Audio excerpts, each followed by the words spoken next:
welcome back to another episode of Independent Blazers. I'm Dan. I'm Joe. We are once again coming live from the incredible city of Angels, Bangkok, Thailand, the cradle of Southeast Asia. And we're back here at Shanti. Shanti, thank you again. Glad to be here. Thank you, Shanti. Before we get into it, please hit like and subscribe, also share, and please hit the notification bell. That helps the algorithm. And what is today's topic? What are we talking about today, Dan? Donald Trump's potential VP when he runs again. He's definitely running. I said when. Yep, he's running. We're in the campaign season.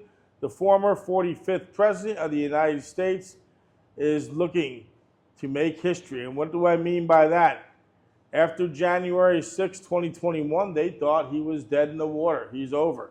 But he has already made, even his critics have admitted, one of the most incredible comebacks in political history.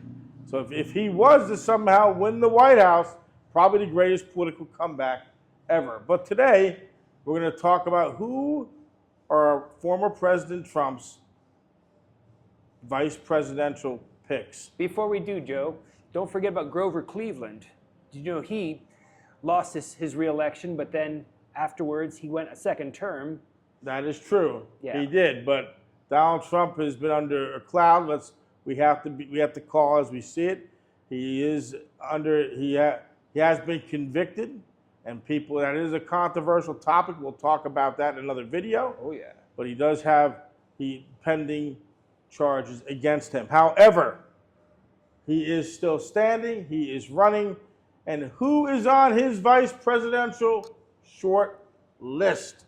Let's talk about candidate number one, and that candidate is the junior senator from Ohio, J.D. Vance. Do you have anything to say about him?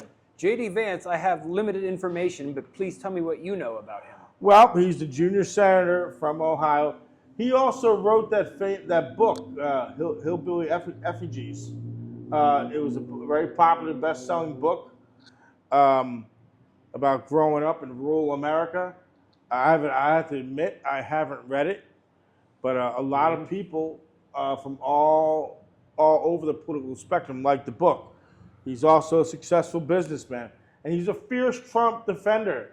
And many consider him the closest to Trump ideology-wise. He's a populist, so many people consider him.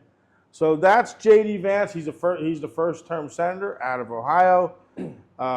I would be surprised personally if he got the nod due to lack of experience. And I agree with Kellyanne Conway, who is one of Donald Trump's political advisors, not a fan of plucking a senator out of the Senate, because the Senate obviously is an important governing body. Yeah. Another candidate is Vivek Ramaswamy. Hope I pronounced it correctly. He's an entrepreneur, a tech guy. Now, Trump was initially against him because he wasn't, quote unquote, or he was, quote unquote, not MAGA. But as a biotech entrepreneur, he's gotten a lot of attention, and he's a bit of a wild card. He is, to the point where, yes, he is a wild card, but he's very well spoken. He's articulate. He's a self-made man. Yeah. And Donald Trump calls him the young one. And although Trump was critical of him during the Republican primary, he's grown fond of him, obviously. Now, he is a wild card. Let me tell you, who many people think is the favored is former North Dakota Governor Doug Burgum. And Doug Burgum is a self-made businessman, a former governor in the deeply red state of North Dakota. Many consider him a safe choice. He's articulate. He can handle policy, and he's been very successful in the private sector as well. Look, he was a successful governor, depending on who. So who else do we have as another? Tulsi Gabbard. She's a wild card. I like that. I like she's a wild card. She was, back in 2016, she was considered a rising star in the Democratic Party. That's right. She was a congresswoman out of Hawaii. She's also an Army veteran, Army National Guard. She did some tours in Iraq, a couple tours. So she knows both sides of the political spectrum. And although she'd be running along with a Republican, her views are more libertarian than anything else, from what I've understood. Well, yeah, she is willing to, if asked, be Donald Trump's running mate. She also turned down the third party candidate, so who we may talk about in the future, Mr. Robert Kennedy Jr. So she was offered to be his running mate, and she turned him down. And look, I have nothing against Mr. Kennedy. I don't either. But chances are he's not going to win. Another favorite we're going to talk about is current Florida Senator Marco Rubio. So, what do you have anything to say about Marco? Well, to me, he's too establishment. I mean, this goes both ways. Republican or Democrat, I'm not really big on establishment politicians. I'm in for something new. Now, Vivek Ramaswamy and Tulsi Gabbard are both wild cards. They both have their own independent views and independent thoughts. Now, here's the caveat for Marco Rubio. He's a one-time rival to Trump at one time. He has name recognition. And he, at one time in 2016, he didn't want to run. He shuddered at the idea of running with Trump. Of course, in politics, things change. But here's the caveat. The Constitution prevents two people from the same state of being on the ticket. Meaning, if Rubio took the job and they did win, one of them would have to change their residency. So the Constitution, or possibly if he takes a job beforehand, he's going to change his state residency, or Donald Trump's going to have to change it. So a lot of people don't know that. Two people from the same state can't be on the ticket. I did not know that. Yes, so Learn something new every day. constitutionally that can't happen. Me, knowing Trump, and I don't know him personally, but observing from a distance, I wouldn't be surprised if he pulled a wild card at the Republican National Convention in Milwaukee, Wisconsin next week. I would love to see him pick a Ramaswamy or a Tulsi Gabbard, because he's claiming he's the outsider. He's claiming he's not the establishment. But picking one of those two will bolster his claim. And I think it would bring independence to his side. Yeah.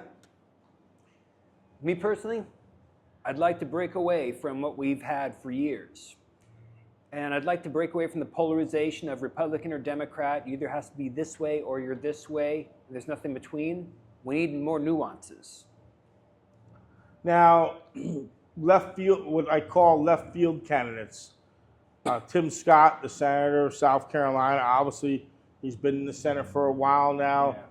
He's an Republican, African American, well-spoken.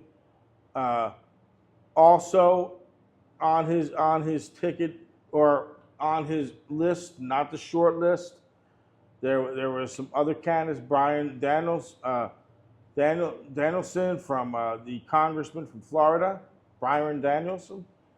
If I pronounce his name right, if I pronounce it wrong, forgive me. But he is the congressman from Southwest Florida, very, very popular with Donald Trump. He's also a Make America Great Republican, a populist, and he would excite the base. But I don't see Tim Scott or him getting it personally. And I do think the wild card pick is Tulsi Gabbard. I think that would really excite, especially independent voters and women voters, if you picked her. Vivek Ramaswamy, the biotech entrepreneur, I think he's well-spoken, but I think that if Trump was to win, there'd probably be a role for him in the cabinet somewhere. I don't see him getting it. I think Tulsi Gabbard would be the choice if I had me say, you want to think outside the box. People are getting tired of establishment. Yeah. Donald Trump's going to take the victim and outsider mantle of this in this campaign. He's going to have to, I'd say, picking an outsider. Yeah, I think Tulsi Gabbard's the best choice. Now, I'm not for Biden or for Trump. Neither of the two. In fact, To be honest with you, I'd wish Tulsi Gabbard herself would run as an independent and win. I don't think she can run as an independent and win, in my personal opinion. I think the independent movement in the United States is growing. I don't think it's quite there yet, though. The two political parties are too powerful. It would be nice. I would like to see a legit third party person, shake it up. Like Ross Perot. And at Ross Perot, people forget, had Ross Perot not dropped out for 2 months in 1992, he was gaining serious momentum. Mm-hmm. He had a movement going on. And as a matter of fact, if you remember those presidential debates between Clinton, Bush 41, and Ross Perot, he had the famous charts up there when he's the famous, his famous charts talking about trade deficit and federal debt. That would be interesting, but there hasn't been a third-party candidate to gain that kind of momentum since him. Maybe Robert Kennedy can do it, and maybe we'll talk about him in the future. But right now, it's a two-horse race. Right now, as of today, it's the incumbent, President Joe Biden, versus the former President Donald Trump. And it's going to be interesting to see at the Republican National Convention next week who he picks. Does he go with that list the media is claiming, the short list?